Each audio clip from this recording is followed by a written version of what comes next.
Bonjour, bonjour à tous. Je répète, bonjour à tous. Il n'y a pas beaucoup de réactions de votre part. Bienvenue à cette séance ce matin, le secteur privé dans des situations de fragilité. Je m'appelle Lerato Mbele, je suis présentatrice sur la télévision de la BBC World News.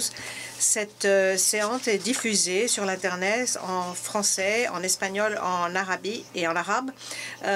Pour ceux qui participent aux réseaux sociaux, je vous invite à réagir en ligne. Le hashtag est Get the Job Done.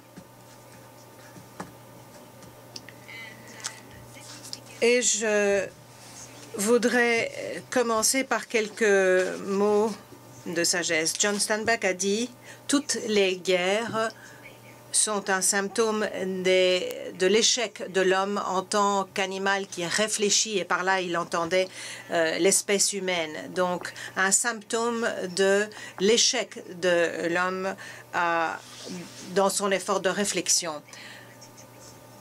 La guerre n'est pas un conflit en soi, mais l'incapacité à régler les conflits de façon pacifique. Et c'est pour cela que nous sommes ici aujourd'hui. Nous examinons la situation de pays en situation de fragilité, des pays qui ont été touchés par des conflits, des pays où il y a eu très peu de paix, mais où la paix peut être assurée, peut être établie au moyen d'interventions réfléchies. Et pas seulement par les politiques, les décideurs, mais par la communauté du développement et les communautés dans leur ensemble. Aujourd'hui, nous allons examiner ces approches rationnelles du rétablissement de la paix. Et nous pensons que le secteur privé, dans ce processus, peut être un levier pour ces efforts de reconstruction, de réhabilitation et de reconstruction de ces sociétés, de ces économies. Une chose importante à reconnaître, quel que soit le traumatisme qu'ont connu les pays, les populations, les individus, les citoyens dans certains de ces pays, les personnes qui ont été déplacées, restent en fait une société basée sur la consommation. Ce sont des personnes qui ont des aspirations, qui conservent des aspirations, qui veulent pouvoir opérer des transactions pour mener leur vie. Et donc, il faut voir de quelle façon ces personnes pourront retrouver leur indépendance et retrouver au moins un semblant de normalité dans leur vie quotidienne. Les cartes que je vous ai invité à consulter, en fait, reprennent certains des principaux points qui se dégagent des études qui ont été réalisées. Il s'agit en fait d'une synthèse des travaux qui ont été réalisés par le groupe d'évaluation interne ou indépendante. Et ces conclusions, en fait, feront l'objet d'un rapport le mois prochain. Donc, sans plus attendre, allons-y. Et je voudrais vous présenter à Eline Sarah, tout d'abord, qui est Aline Sarah, qui nous vient du Liban et qui va nous expliquer comment travailler avec ces communautés et parvenir à leur donner du travail. Bonjour, bonjour à tous. Merci de m'avoir invité ici à la Banque mondiale. C'est un honneur de pouvoir vous faire part de mon expérience avec Nata Kalam. Pour ceux qui parlent l'arabe, vous savez que Nata Kalam veut dire « nous parlons ». Alors, quelques mots pour planter le décor. Je dirais quelques mots de la crise des réfugiés. Et lorsque je dis réfugiés, je veux dire réfugiés au sens plus large, y compris, par exemple, les chercheurs d'asile. Je parlerai également de la partie du monde où je travaille essentiellement. Je ne vais pas m'arrêter là-dessus longtemps, mais nous faisons face à la crise des réfugiés la plus grave du monde. 70 millions de personnes ont été forcées de quitter leur foyer. Une partie seulement ne parviennent à des endroits comme les États-Unis ou l'Europe où ils se voient donner le droit de recommencer leur vie et de travailler. La plupart de ces personnes restent coincées à des points des centres de frontières et ils n'ont pas d'accès aux revenus et pourtant beaucoup de ces personnes ont un niveau de formation très élevé et ils sont également connectés. Nous vivons donc à l'ère des réfugiés connectés.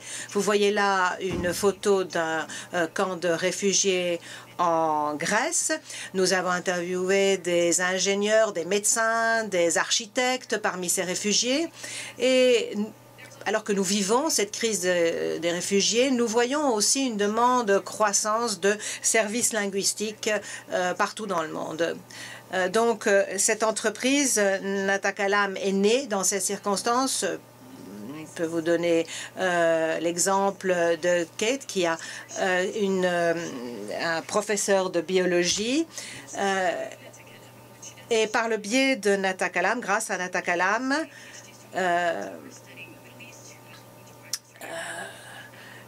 nous avons pu la connecter à une étudiante à Baltimore qui cherche à apprendre l'arabe. Et donc, la réfugiée qui se trouve en Syrie peut se connecter directement avec cette étudiante d'arabe. Natakalam se situe à l'intersection de trois piliers importants. Le fait qu'il y ait des millions de réfugiés avec un haut niveau de formation, le fait qu'il y a davantage de demandes pour les services linguistiques et le fait que nous vivons également à l'heure de l'économie des petits boulots qui crée des possibilités pour les personnes déplacés.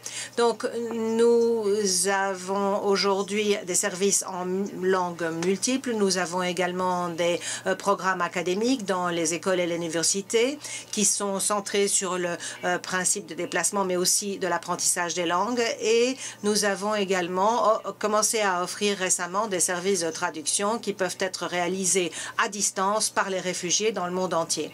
Alors, en tant que start-up, pour vous donner une idée des recettes, des revenus que nous avons enregistrés depuis août 2015. Nous avons enregistré plus de 1 million en vente.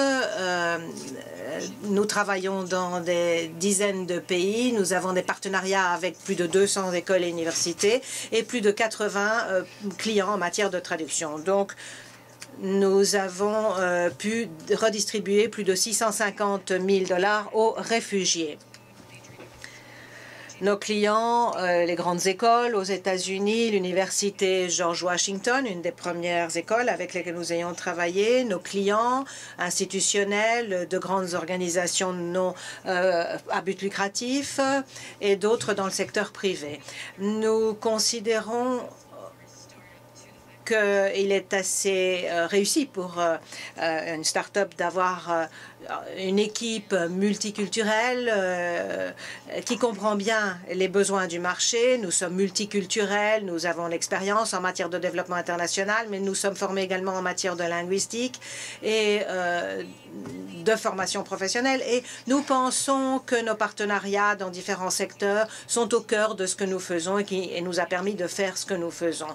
Nous travaillons avec une petite ONG à Beyrouth et c'est ça qui nous a permis de nous lancer dès le départ.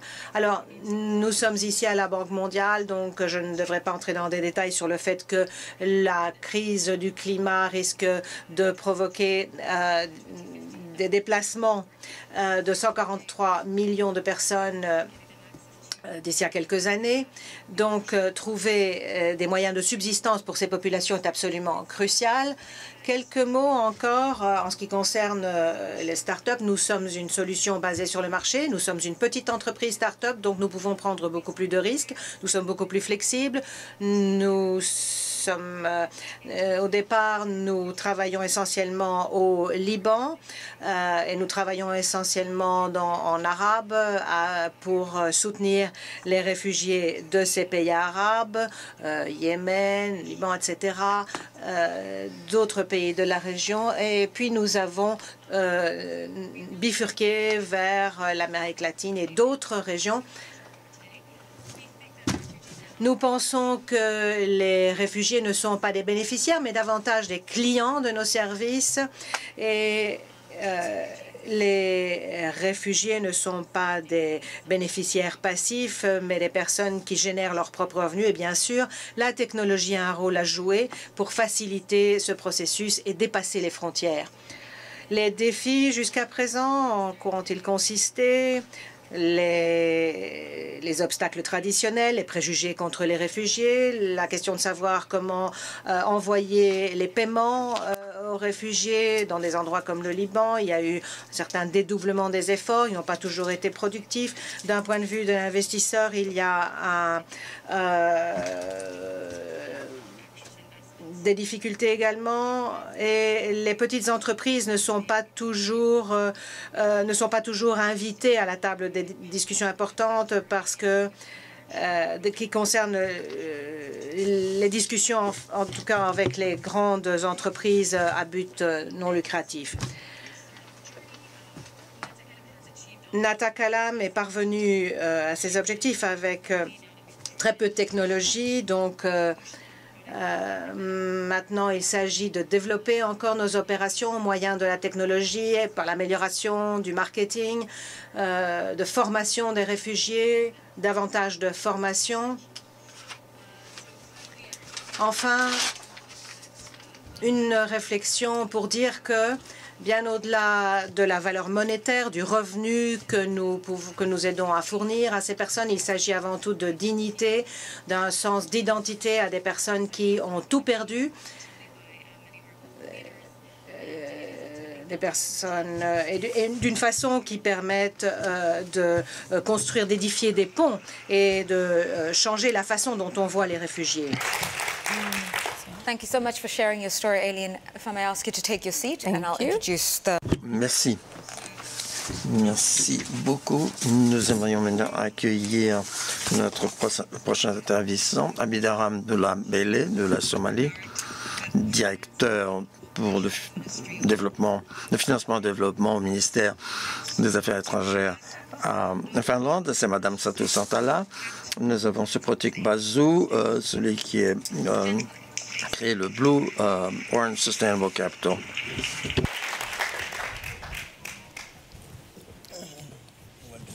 Thank you. We almost got the gender parity right, but next year.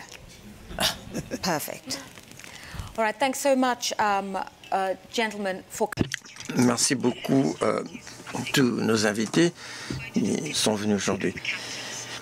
Bon, je vais jouer le rôle du capitalisme au sein du panel. J'ai fait une carrière à la Banque mondiale, aux Nations Unies. Je parle d'un intervenant, vous connaissez tout cela. Quand je parle de secteur privé, je pense bien sûr aux bénéfices, à la valeur qu'on donne aux actionnaires et à la réduction minime du risque. Quelle serait l'incitation pour le secteur privé de déployer une masse de capital dans des pays fragiles? Bon, vous entendez parler souvent que l'intérêt, c'est bien sûr la valeur qu'on donne aux actionnaires, le retour d'investissement, mais il y a aussi le retour qui est adapté au risque, ajusté pour le risque. Il y a des opportunités dans ces marchés, mais il y a un petit groupe d'investisseurs à l'heure actuelle qui peuvent tolérer cette situation de retour ajusté par le risque. Et quelquefois, il y a de la friction. C'est difficile de faire des affaires dans des marchés comme cela, si bien qu'il faut penser à l'équilibre entre le risque et le retour. Et c'est des situations où le profit est tellement limité que on pourrait, par exemple, attirer ce capital privé si on arrivait à regrouper tous ces investissements pour faire face au risque. Le capital existe, mais le problème, c'est la friction avec le risque. Marc Anbonstoff, je vous pose la question. Il y a un autre aspect qui porte sur la question de l'argent souverain qui est utilisé pour aider non seulement les économies fragiles, mais qui cible particulièrement ces économies fragiles en situation de marché. Ne devrait-on pas se concentrer sur l'aide au développement et après, quand le pays arrive à un certain niveau de stabilité, on cherche de faire arriver le secteur privé? Ou est-ce que les deux peuvent fonctionner en même temps? Question très importante, oui. Je pense que l'aide au développement est nécessaire sous forme très différente pour les pays en conflit et en situation de fragilité. Donc, il faut une aide par les subventions, mais il faut aussi en même temps investir dans le secteur privé pour la création d'emplois. Je crois qu'il y a une nécessité croissante pour établir des partenariats entre les bailleurs bilatéraux, les institutions multilatérales, pour créer des modalités de financement qui permettent aux institutions comme l'IFC et d'autres à assumer un peu plus de risques et investir dans des situations de fragilité. Donc, il y a des opportunités pour faire les deux choses à la fois. Monsieur Bailey. Pourriez-vous nous raconter une anecdote particulière sur la Somalie qui a connu des décennies de violence, conflits et instabilité? Et néanmoins, la Somalie échange des milliards de dollars. Ce sont des statistiques qui sont suivies, donc mais il y a beaucoup d'argent dont on ne trouve pas la trace. Et comment les gens peuvent opérer dans un tel environnement? Merci beaucoup. Je tiens à remercier la Banque mondiale d'avoir organisé cette rencontre. Cette discussion est très importante. Nous parlons de deux choses qui sont très importantes pour nous en Somalie. Les affaires, le secteur privé et la fragilité.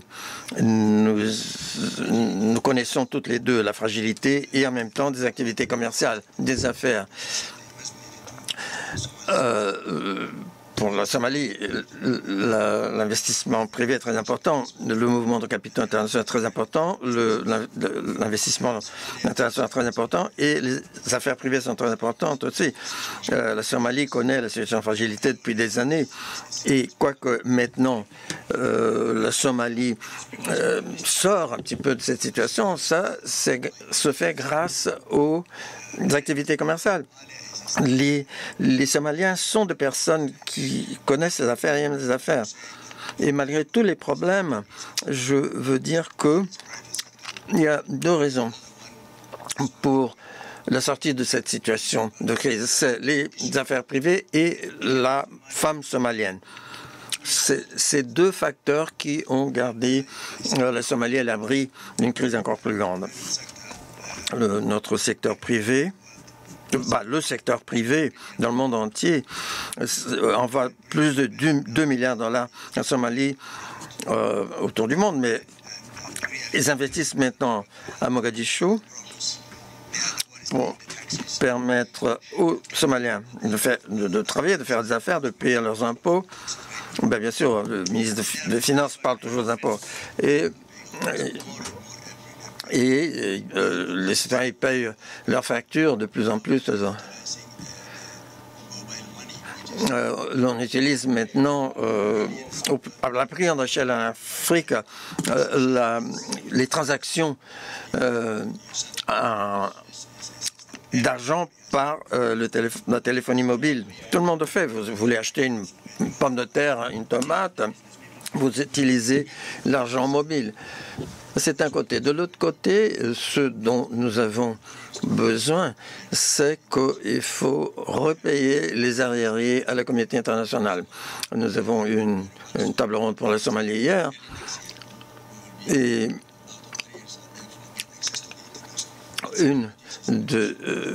nous essayons de payer bien sûr, de rembourser tous ces arriérés pour avoir accès à le financement international. Maintenant, de votre point de vue, quel est l'éventail de possibilités, Madame Sarah, l'éventail de possibilités pour l'investissement privé dans des pays en crise?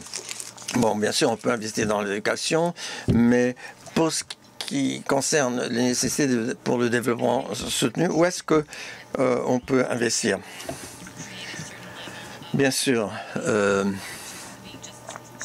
le fait qu'on travaille sur Internet, ça nous donne une certaine stabilité. Du point de vue de Natakalam, nous avons trouvé quelque chose qui nous donne une certaine sécurité.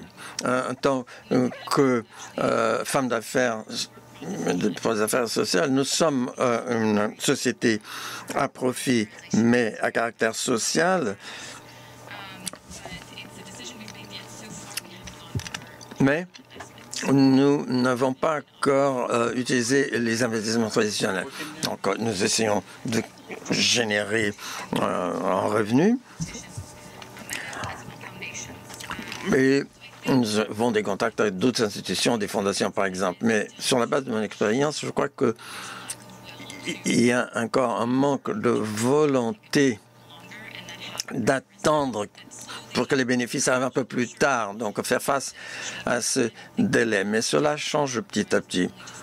Donc pour cela, il faut penser, faire preuve de patience et d'accepter que les bénéfices vont venir un peu plus tard. Mais il faut vraiment recadrer le type de réflexion, penser différemment. Pour ceux qui n'ont jamais pensé à cela, votre entreprise sociale est en même temps une société à profit.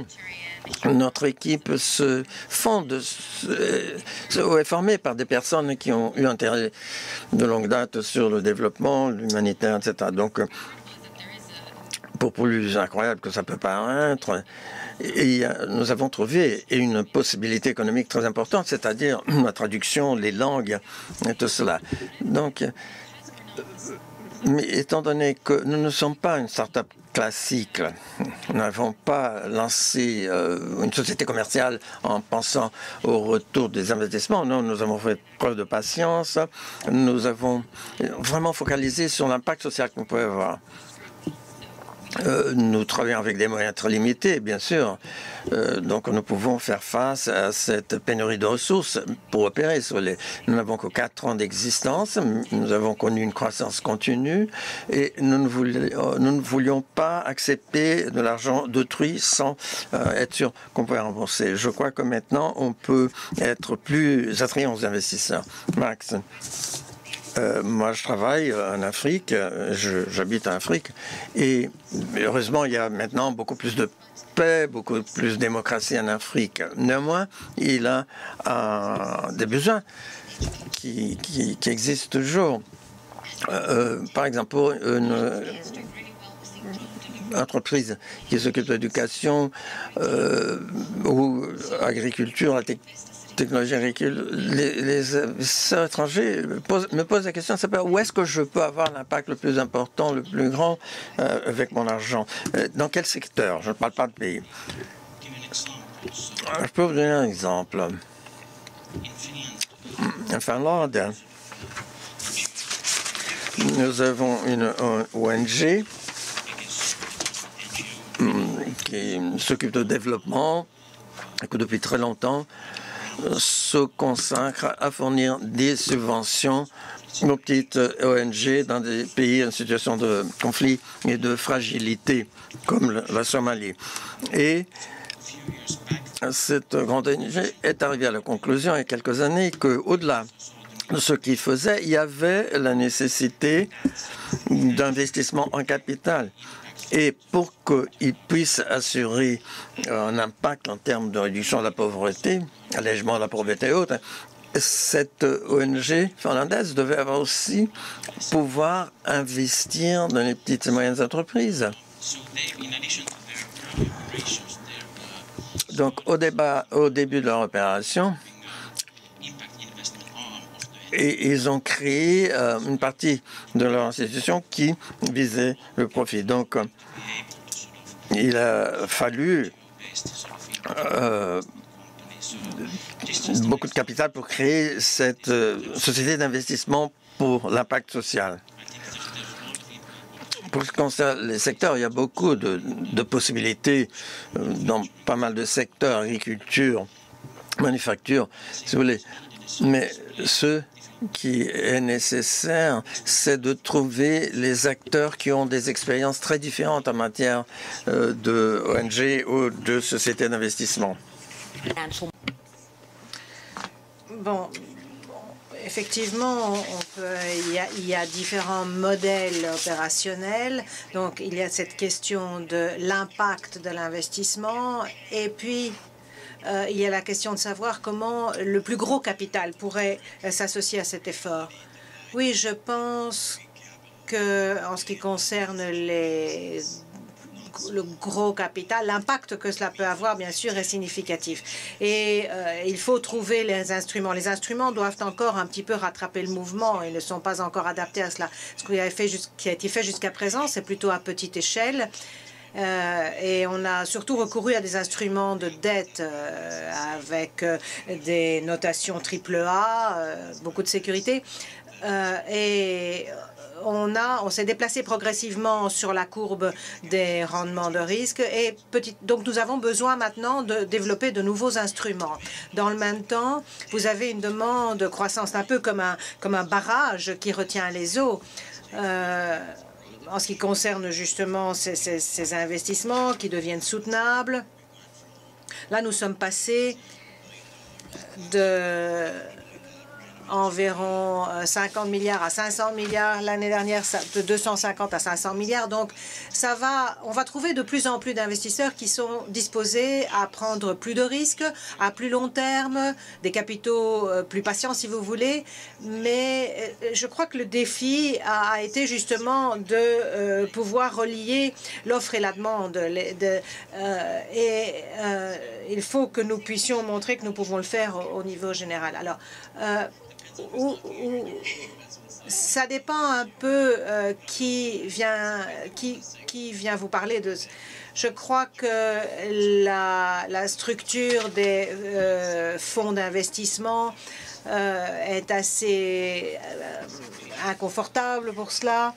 Là, lorsqu'on parle de 5, 7 et 10 ans, dans les cas des fonds de pension, l'impact, si vous voulez, l'objectif est de fournir aux retraités leur fonds de pension. Donc, il n'y a pas vraiment d'horizon à long terme, de patience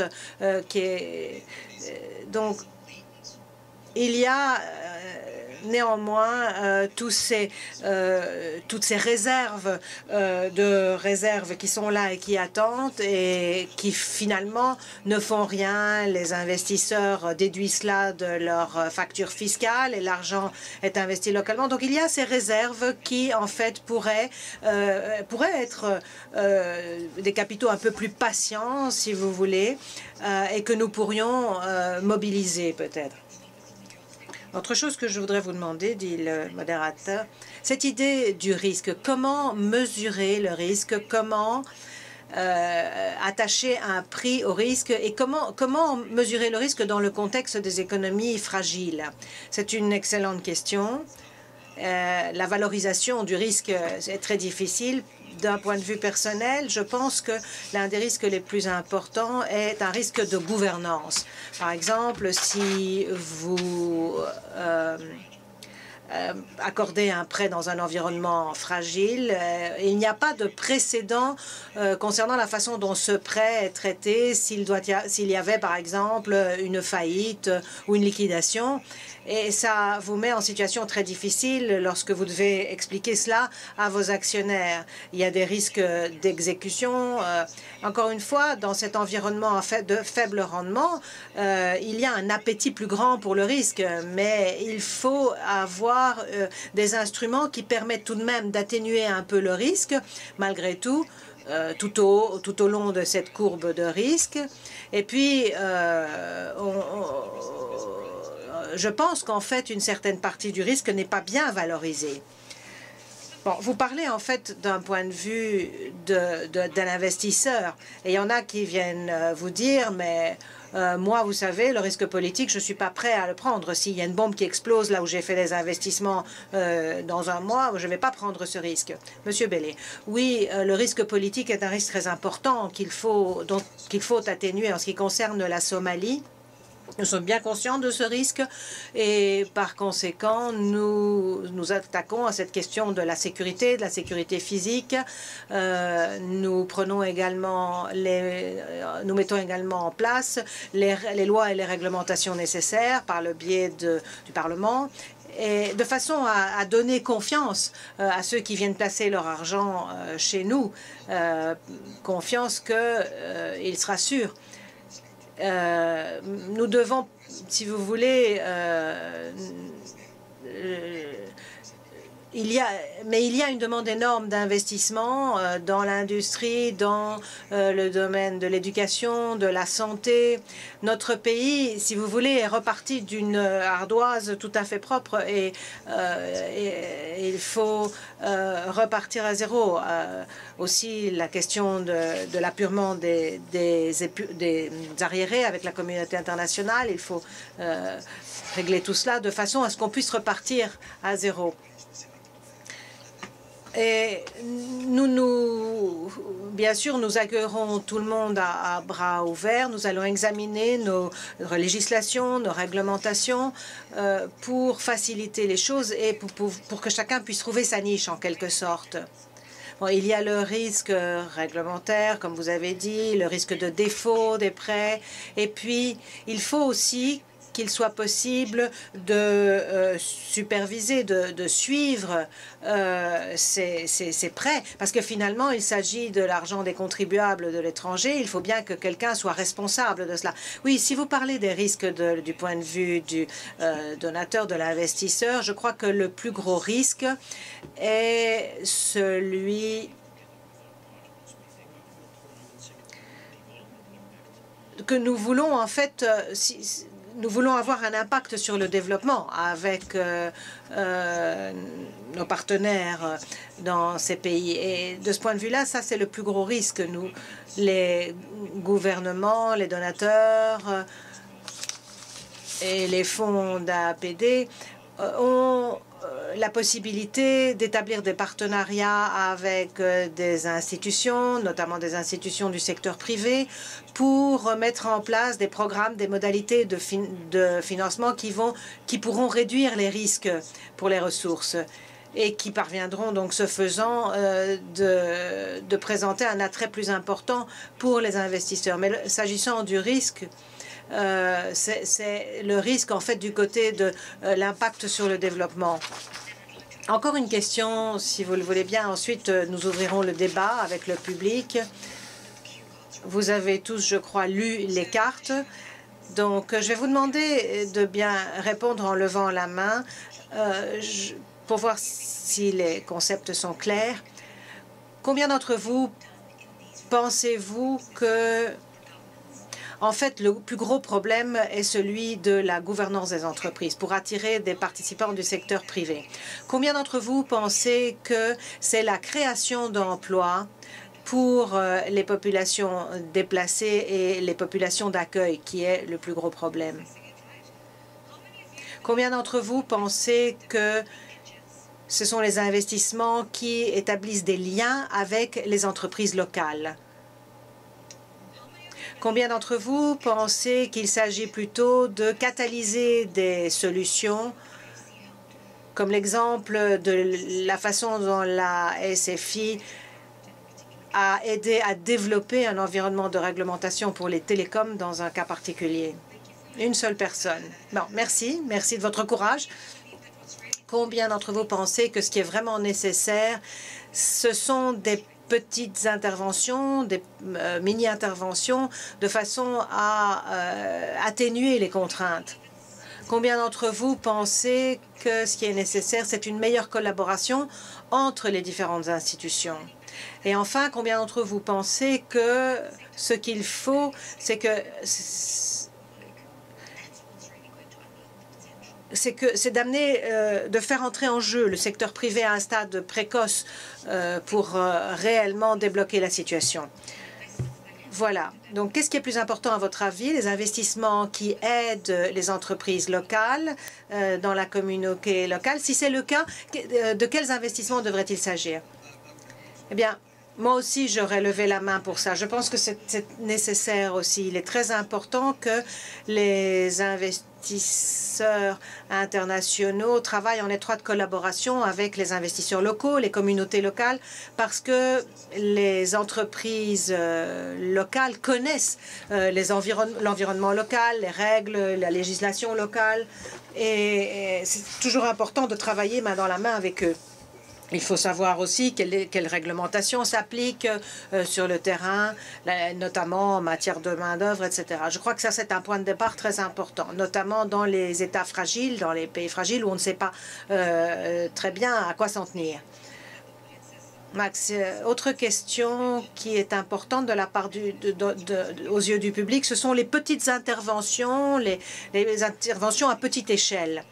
Oui, je suis d'accord. Je pense que il faut établir des partenariats solides avec des partenaires qui ont déjà une certaine expérience du travail dans des États fragilisés.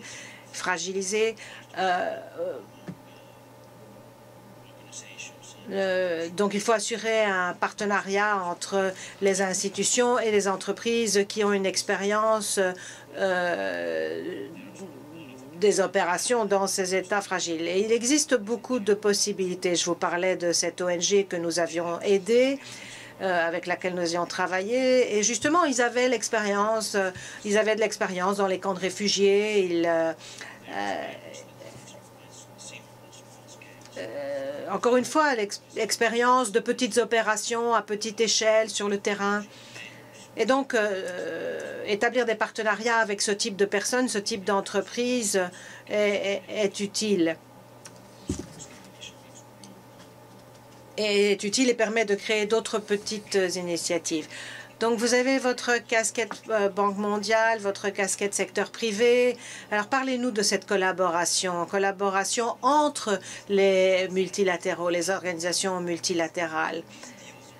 Écoutez, ces opérations sont difficiles à mettre en place. Il ne faut pas se faire d'illusions. L'un des défis, justement, pour attirer les capitaux privés, c'est qu'il y a suffisamment d'opérations qui sont disponibles ailleurs et qui ne présentent pas ces objectifs ou ces contraintes. Donc, d'un point de vue de la coopération, ce qui manque, c'est un intermédiaire, un peu comme une banque d'investissement, si vous voulez, quelqu'un qui connaît les différentes langues.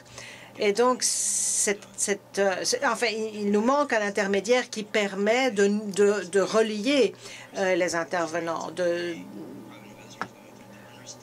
Il faut que l'investisseur privé comprenne le partenaire, comprenne les besoins de liquidité notamment.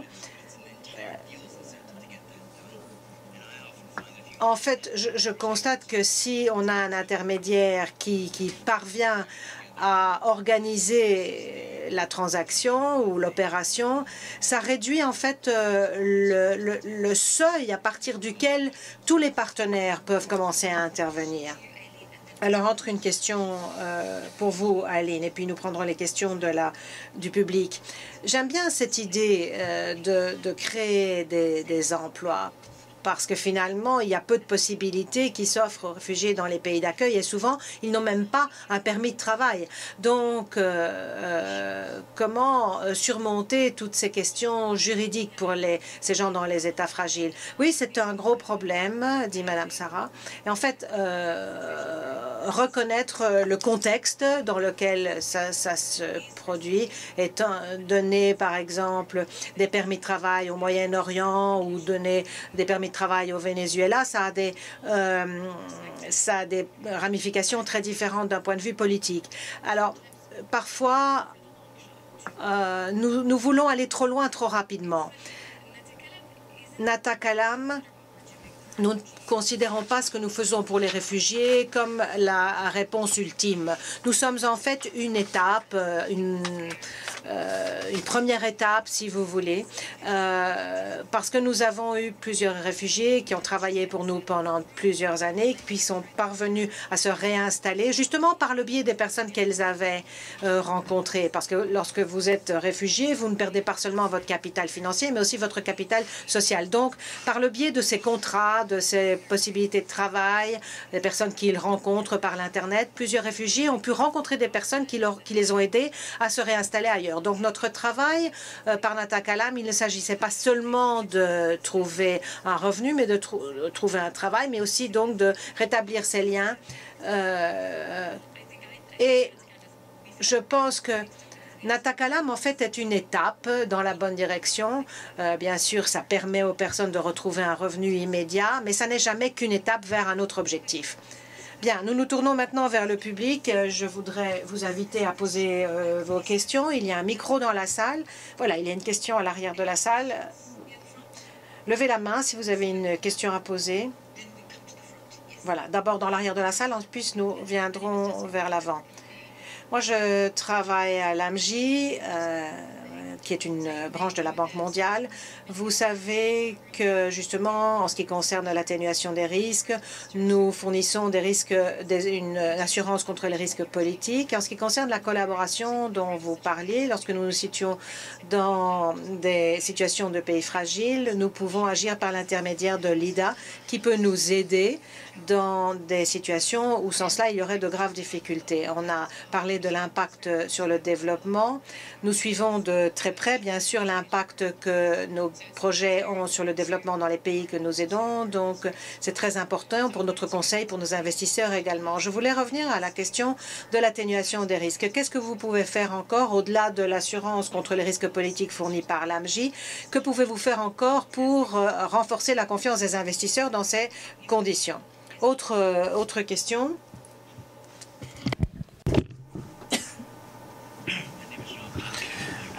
Je travaille au Partnership for Transparency, partenaire pour la transparence. Excellente présentation, très intéressant ce que font nos collègues avec les réfugiés. Une des questions, c'est d'assurer la sécurité, ce qui est essentiel pour attirer les investisseurs et les entreprises privées pour qu'elles s'installent dans une situation de fragilité. Vous croyez que la communauté des bailleurs, la communauté internationale devrait jouer un rôle plus important pour assurer la sécurité dans ces zones? Y a-t-il d'autres questions? Vous avez la parole, monsieur.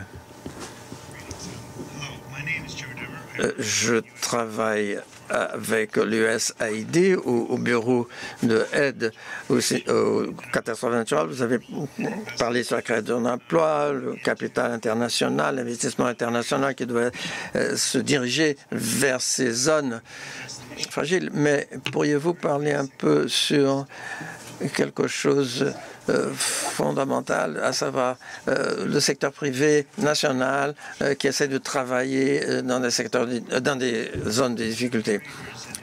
Par exemple, si certaines entreprises de secteurs différents veulent s'installer au Somalia ou en Somalie au nord du Nigeria, où quelqu'un qui élève du bétail veut installer, veut amener leurs troupeaux dans certaines régions, mais ce qu'ils trouvent, c'est un trafic d'armes dans la même région. Et donc, la chaîne d'approvisionnement, par exemple, fait face à des questions de sécurité très difficiles.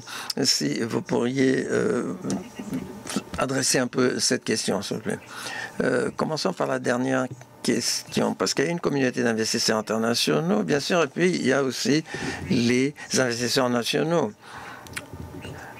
Et le secteur privé national, ils ne peuvent pas quitter les pays en situation de fragilité et ils font face à des difficultés. Voilà, le secteur privé national. Bon, nous avons défini ici le secteur privé de façon très homogène, mais ce n'est pas toujours comme ça. Bon, les entreprises locales sont essentielles, sont très importantes, parce qu'ils comprennent les risques et les récompense beaucoup mieux que les internationaux. Donc, un des défis qu'ils confrontent, c'est la capacité d'agrégation ou les dimensions de l'accord et tout le travail qui est nécessaire pour que ces petites sociétés, ce petit capital puissent attirer un capital plus grand. Pour l'international, enfin, le risque est moindre comparé par toutes les affaires qu'ils font. Donc, il faudrait trouver une agrégation de capital, si vous voulez.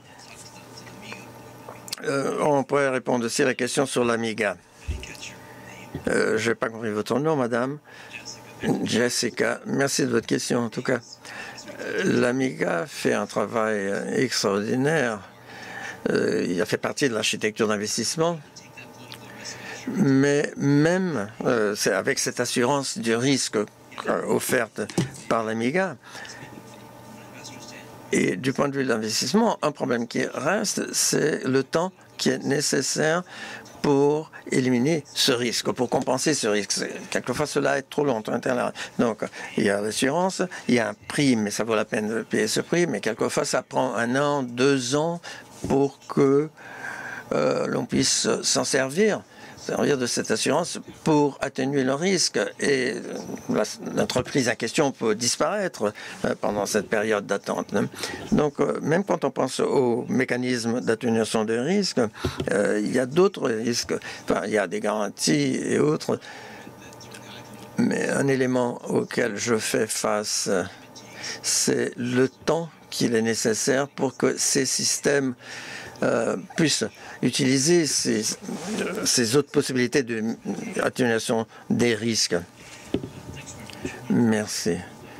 J'aimerais rebondir sur la question de l'économie nationale, leur rôle dans tout ça. L'économie nationale est très important pour la création d'emplois, bien sûr.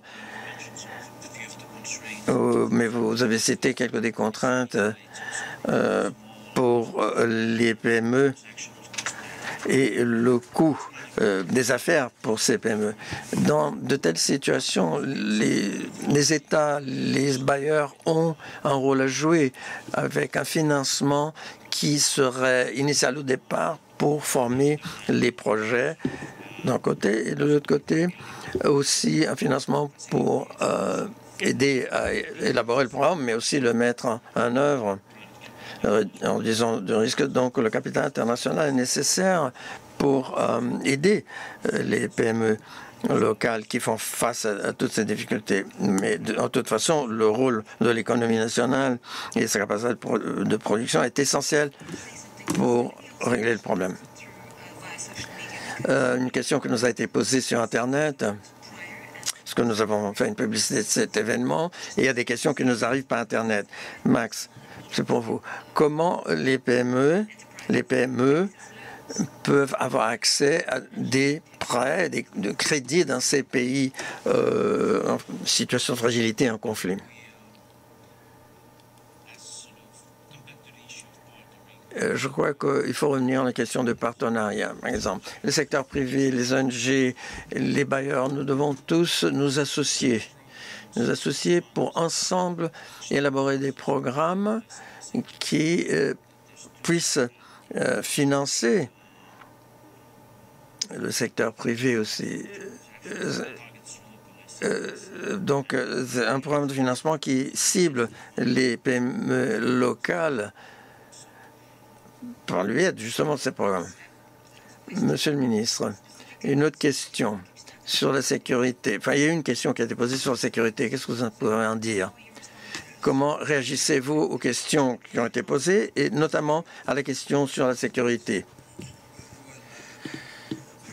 Bon, je suis d'accord. La communauté des affaires, bien sûr, est sensible à la situation de sécurité parce que on perd son actif. La fragilité pour ce qui concerne la Somalie, par exemple. Bien sûr, nous débattons, nous luttons contre le terrorisme, nous sommes conscients de la situation de sécurité.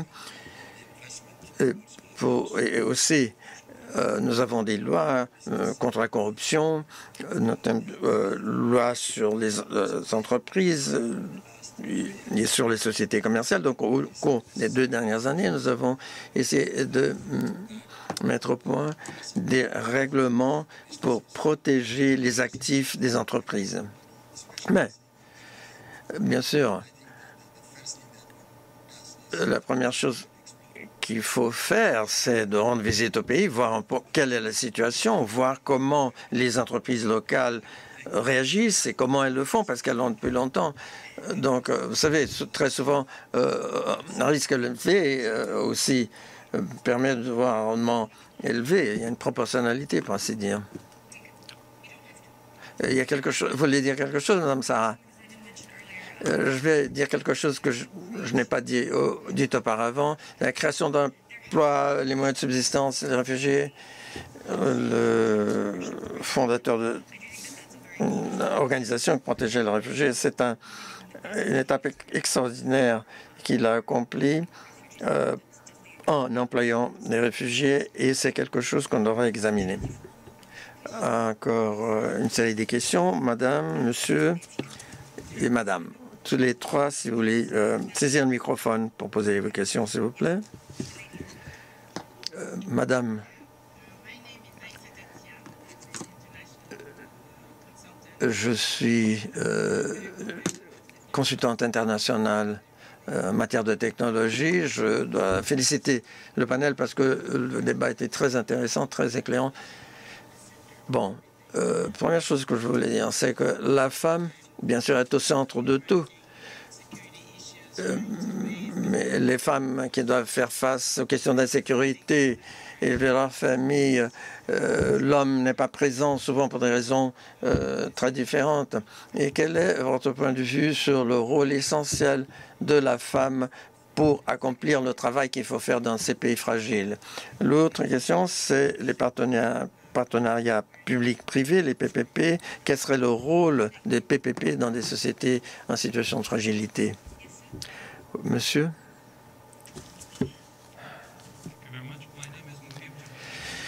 Je suis consultant pour les questions de développement en Afghanistan.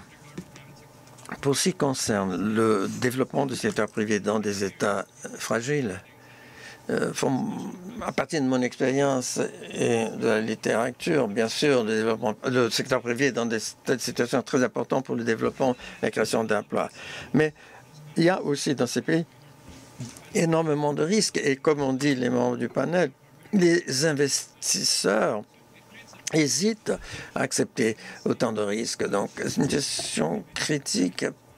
Comment financer les activités du secteur privé dans de tels contextes? Est-ce qu'on devrait, par exemple, utiliser l'aide internationale, l'aide au développement, l'IDA et autres, qui pourraient servir comme service de financement aux établissements financiers pour appuyer ces PME et les petits investisseurs à faire face à tous ces risques? Je travaille dans une fondation et j'ai une question sur le rôle de la diaspora. Nous savons très bien que l'année dernière, 223 milliards de dollars ont été mobilisés à travers les envois d'argent. Donc, il y a une certaine population qui vit maintenant dans les camps de réfugiés et comment peut-on les prendre en compte, cela? Bon, la Somalie. Pour la Somalie, la diaspora a joué un rôle extraordinaire. Pour nous, la diaspora est effectivement très importante parce que c'est la diaspora qui a gardé l'intégrité, protégé l'intégrité du pays. Plusieurs études qui montrent que la Somalie existe toujours parce que c'était la femme qui a gardé la famille tout ensemble parce que l'homme était au combat et parti. Donc, et c'était par exemple ces transferts et la diaspora envoyait de l'argent, faisait des transferts d'argent pour la mère de famille. Et mais la diaspora revient au pays maintenant. Et ils reviennent avec de l'argent et ils reviennent aussi avec des compétences. Donc nous sommes tributaires de notre diaspora, il n'y a aucun doute. Bon, bien sûr, la question de la femme. La femme maintient la famille ensemble. Et alors, pour la Syrie, Madame Sarr, qu'est-ce que vous venez de dire? Bon, avec les femmes que nous avons travaillé, il était clair qu'il faut leur donner les ressources dans ces zones. Bien sûr, bon, notre travail est formidable pour les femmes parce que nous avons des mères qui travaillent au foyer, qui donnent des cours avec les bébés dans leurs bras, quelquefois. Donc, je ne sais pas si j'ai quelque chose à ajouter, parce que nous connaissons beaucoup de choses. L'importance de savoir, de faire intervenir la femme au premier front de tout cela. Très souvent, nous voyons les femmes qui sont à la tête de certains de ces projets, mais bien sûr, il faudrait investir davantage sur la femme, bien sûr. Il y a aussi, bien sûr, des initiatives qui sont dirigées par des femmes pour aider les femmes entrepreneurs. C'est très important.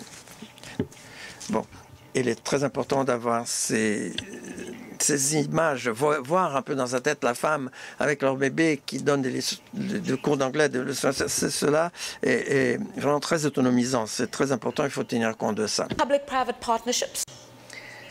Les partenariats publics-privés, bien sûr, donnent de très bons résultats. Pensez-vous qu'ils peuvent aider dans les pays fragiles? Je pense que non seulement ils pourraient aider, mais c'est essentiel. Nous avons déjà évoqué certaines de ces questions tout à l'heure. S'agissant des différents produits de prêt ou les PPP, même pour la fourniture effective sur place, je pense que c'est essentiel. En ce qui concerne la diaspora, je crois que c'est un point très important parce que la diaspora comprend mieux également les risques qui sont inhérents dans leur pays d'origine. La difficulté de savoir comment mobiliser ces masses, ces réserves très importantes. Comment faire en sorte que ces diasporas non seulement rentrent dans les villages et en font bénéficier leurs endroits d'origine. Et je crois que ça pourrait être absolument fondamental. Un mot peut-être, dit M. Bellet,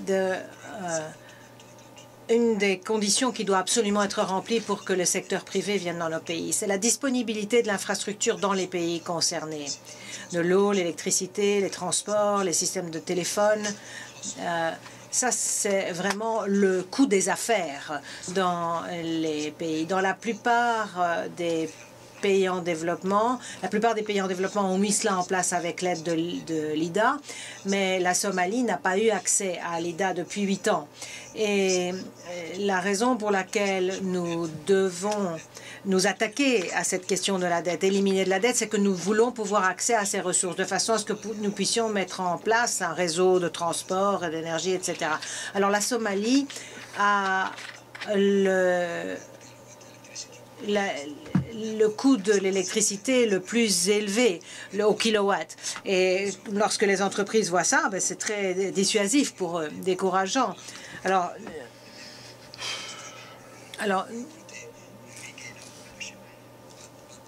nous mettre en place toute cette infrastructure donc pour attirer le secteur privé est extrêmement important et nous y travaillons. Merci beaucoup. Oui, quelques mots encore de la question sur le rôle des femmes dans l'économie et l'importance de l'égalité. Je pense que c'est extrêmement important. En tant que donateurs, nous devrons en priorité appuyer ces efforts d'égalité des genres et la participation de la femme dans le secteur privé. Pour vous donner un exemple, récemment, la Finlande a fourni un prêt en capital à long terme au FinFund qui investit dans le secteur privé. Et justement, un élément important de cette opération était de soutenir des opérations, des activités pour les femmes et de soutenir leur autonomisation. Alors ici, il y a une question en ligne qui dit le secteur privé est l'un des principaux instruments pour faire sortir les pays du piège de la pauvreté. Souvent, ils échouent à cause des difficultés de l'environnement des affaires. Vous avez parlé de l'absence d'électricité. Ici, il parle de la fiscalité, des lourdes taxes qui sont perçues sur les petites et moyennes entreprises. La chaîne d'approvisionnement a été mentionnée tout à l'heure, les difficultés de transport, etc. Donc, il y a toute une série d'interventions qui sont nécessaires pour corriger cela. Et justement, la question est de savoir comment apporter des solutions à tous ces problèmes. Mais pour nous, en Somalie, la question des taxes est importante. La capacité à payer, bien sûr. Bien sûr, s'il n'y a pas de capacité, on ne peut pas non plus payer l'impôt. On avait négocié une espèce de taxe spéciale où le gouvernement pourrait, lorsque le gouvernement est arrivé au pouvoir, aujourd'hui, il faut réfléchir justement à la question de savoir si les entreprises peuvent vraiment prospérer s'il y a des impôts élevés, parce que il ne faut pas les décourager non plus. Bon, revenons donc, essayons de résumer cette conversation et revenons au hashtag pour cette conversation, Get the Job Done. Alors justement, Get the Job Done, c'est-à-dire parvenir à ses fins, réaliser l'objectif. Comment pouvons-nous réellement faire ce travail qui nous attend, réaliser ce travail en tant que secteur privé? Ah, mais écoutez, je pense que les deux côtés doivent faire des efforts, mais il y a encore une marge, un écart important entre le secteur privé et le secteur public. Encore une fois, il faut des intermédiaires, il faut des personnes qui parlent le même langage, qui parlent les deux langues, de façon à pouvoir connecter les partenaires. Mais je crois que la clé est de faire en sorte que les choses restent très simples. Tout le monde sait bien ce qu'ils font. Il faut reconnaître qu'on ne peut pas tout faire. Donc, il faut que les choses restent très simples.